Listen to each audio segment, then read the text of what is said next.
Assalamualaikum warahmatullahi wabarakatuh. Sebelumnya perkenalkan nama saya Rekawati Suyatno. Saya dari kelas 4A Prodi Pendidikan Ekonomi. Pada video ini saya akan mempresentasikan sebagai tugas ujian akhir semester, yaitu perilaku organisasi. Baik, langsung saja ke materi. Bab 1. Konsep perilaku organisasi.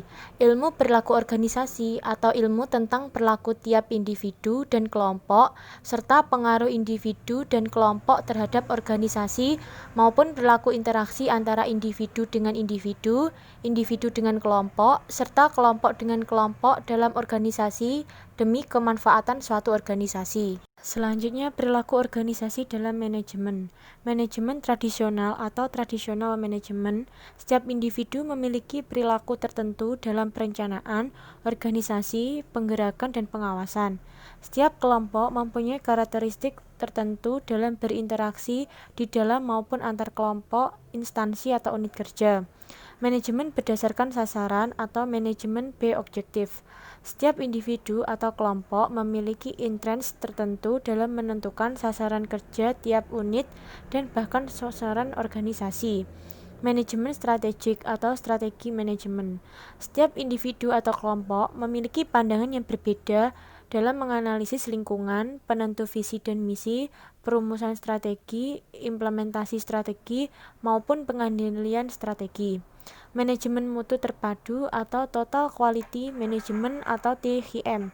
Setiap individu atau kelompok memiliki tolak ukur yang berbeda dan memiliki komitmen mutu yang berbeda pula. Selanjutnya, nilai kepuasan kerja, prinsip dasar nilai yang dimiliki setiap individu. Tekanan psikologi, suatu keadaan di mana seorang tidak mampu memberi jawaban secara wajar dan tepat terhadap rangsangan dari sekitarnya, atau mampu tetapi dengan biaya yang terlalu besar seperti kelelahan kronis, tertekan, khawatir, gangguan fisik, gangguan saraf, atau kehilangan harga diri. Kepuasan kerja individu, rasa senang dan puas selama dan setelah melakukan suatu pekerjaan. Hal-hal yang menentukan kepuasan kerja, imbalan yang pantas, kondisi kerja yang mendukung, kesesuaian antara kemampuan dan level kesulitan kerja, kesesuaian antara kepribadian dan jenis pekerja, melakukan pekerjaan yang secara menantang. Motivasi individu, proses pengembangan dan pengarahan perilaku agar individu menghasilkan keluaran atau output yang diharapkan sesuai dengan sasaran atau tujuan yang ingin dicapai. Yaitu untuk selanjutnya bab 2, perkembangan teori organisasi. Yang pertama, pendekatan klasik. Konsep yang dikembangkan oleh Taylor ini bukanlah suatu pembahasan mengenai organisasi, tetapi lebih terfokus pada pengaturan kerja, terutama di tingkat pelaksanaan dengan tujuan untuk memperoleh performansi kerja yang terbaik. Walaupun demikian, konsep ini secara implisit terjadi terhadap bentuk atau autonomi organisasi dan juga pengorganisasian, misalnya sebagai berikut. Penegasan mengenai perlunya keseimbangan antara tanggung jawab dan wewenang yang terdapat pada suatu jenis pekerja.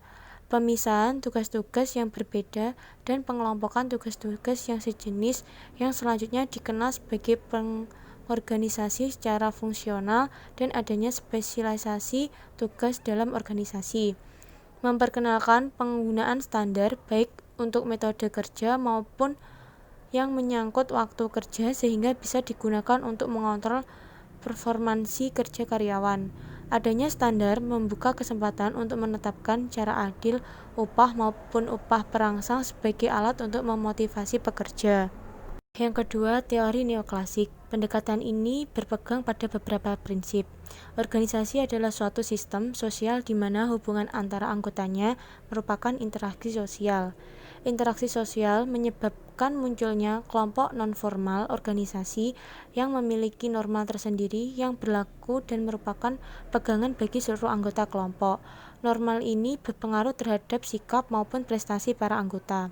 Interaksi sosial antara anggota organisasi bisa dan perlu diarahkan agar pengaruhnya bersifat positif bagi individu maupun kelompok.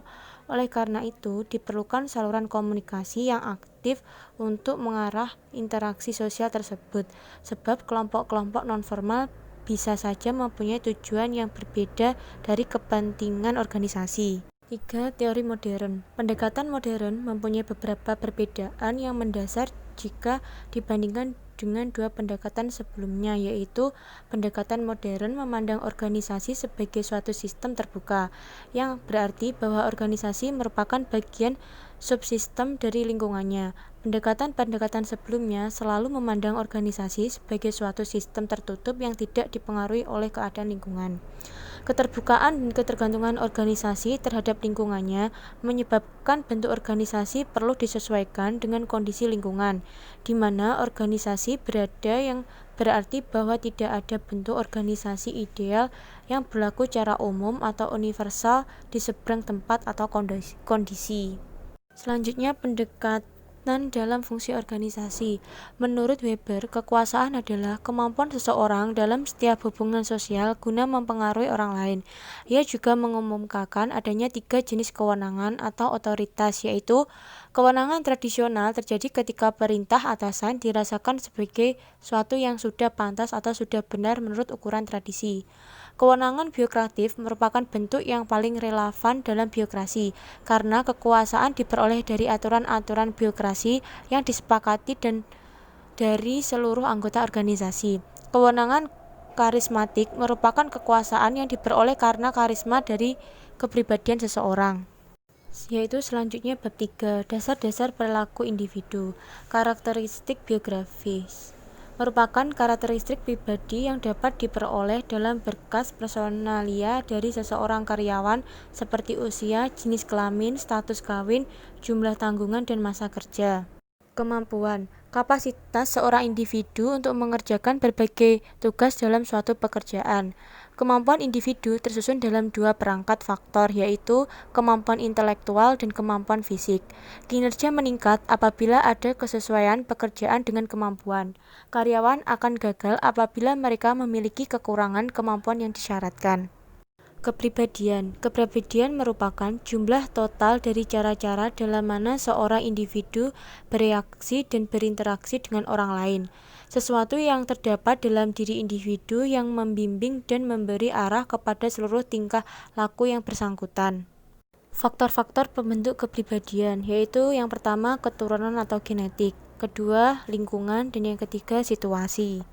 Kebahagiaan. Istilah kebahagiaan digunakan secara berganti dengan SWB, subjective well-being, yaitu sisi efektif seorang, suasana hati dan emosi, dan evaluasi kognitif kehidupan mereka. Kecerdasan emosi adalah kapasitas untuk mengenali perasaan diri sendiri dan orang lain, untuk memotivasi diri, dan untuk mengolah emosi diri sendiri dalam hubungan dengan orang lain. Dimensi kecerdasan emosi di tempat kerja meliputi kesadaran diri, manajemen diri, motivasi diri, empati, keterampilan sosial. Efikasi diri mengacu kepada keyakinan individu atau konfidensi mengenai kemampuannya untuk memobilisasi motivasi, sumber daya kognitif, dan tindakan yang diperlukan agar berhasil melaksanakan tugas dalam konteks tertentu. Sumber efikasi diri ada 4, yaitu pengalaman penguasaan atau pencapaian kinerja, pengalaman pribadi atau pemodelan, persuasasi sosial, peningkatan fisik dan psikologis. Selanjutnya yaitu bab 4, sikap dan kepuasan kerja. Sikap memiliki ciri-ciri sebagai berikut. Sikap tidak dibawa sejak lahir, sikap selalu berhubungan dengan objek, sikap dapat tertuju pada satu objek dan sekumpulan objek, sikap itu dapat berlangsung lama atau sebentar, sikap mengandung perasaan atau motivasi. Kepuasan kerja adalah suatu efektivitas atau respon emosional terhadap berbagai aspek pekerjaan. Kepuasan bukanlah suatu konsep tunggal, sebaiknya seseorang dapat relatif puas dengan suatu objek dari pekerjaannya dan tidak puas dengan salah satu lebih aspek lainnya. 5 model kepuasan: pemenuhan kebutuhan, ketidakcocokan, pencapaian nilai, persamaan, komponen watak atau genetik. Dimensi kepuasan kerja. Menurut Robin, 5 dimensi kepuasan kerja: pekerjaan itu sendiri, upah dan promosi, kondisi kerja, rekan kerja, penilaian atau atasan, kesesuaian antara pekerja dan kepribadian.